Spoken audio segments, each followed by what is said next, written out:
I know you see AI as a game changer for both finance and marketing.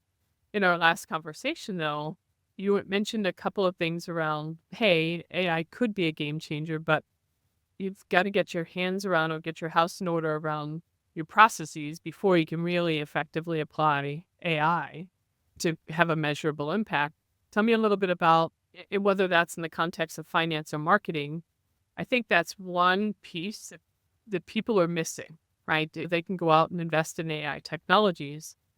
It doesn't necessarily mean that it's going to have the impact and that you'll get that ROI. So what are your thoughts Yeah. on that? I think obviously it's a game changer. It's here. You can see it starting to weave through everything and have tremendous impact.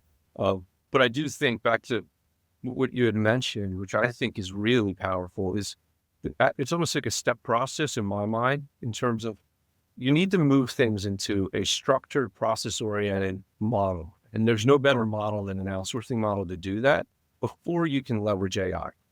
AI can work on an unstructured environment where there's lots of people, but it's going to spit out the wrong answers. If you can take your Right. processes and put them all together inside of an outsourced model and go through that process of migrating things and streamlining things, then all of a sudden you can start to leverage all the AI that you need to leverage. So I think it's a perfect kind of bridge to getting there because it forces you to do all those process things that you need to do in terms of structuring data, structuring process, defining roles and responsibilities, all those types of things. So viewing outsourcing as a way to get your house in order Yeah, so that you can then apply AI to accelerate your workflows, absolutely. drive bigger impact.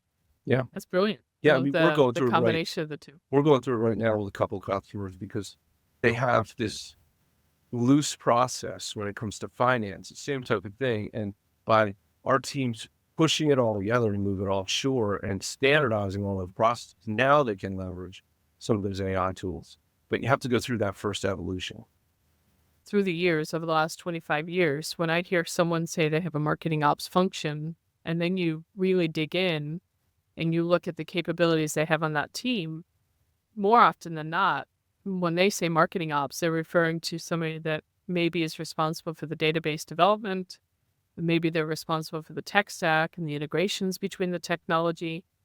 It's not always that you find someone on the team that's actually doing analysis. It's not always that you would find somebody that's responsible for, let's say, budget and performance management. That I'm always shocked to find marketing ops not necessarily being defined consistently or invested in a way that would support or help the marketer manage marketing like a business. Mm-hmm. And so that feels like a gap that we should all be thinking about solving. And by the way, I've seen that in companies big and small.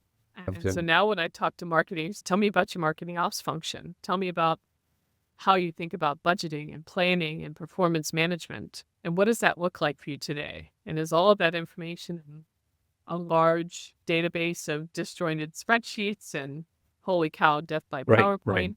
Like, where is all this information managed and how are you leveraging it? And oh, by the way, who in your team is keeping their eye on that every day? Because the CMO can find themselves pulled in a million directions. A lot of times, I've seen where marketing, because of that, starts to create their own data that doesn't tie into the actual pipeline and then flow all the way into the actual P&L. So it can never really get connected into the budget and forecasting tools.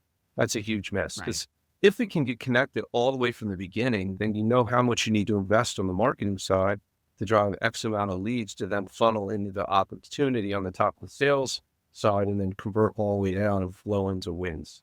So it's critically important to have that connected. That's why I'm big on trying to keep it inside of the FP&A function and keep pulling it together. So it's one data flow all the way through. But if the marketing ops team can still create that bridge, then it doesn't matter.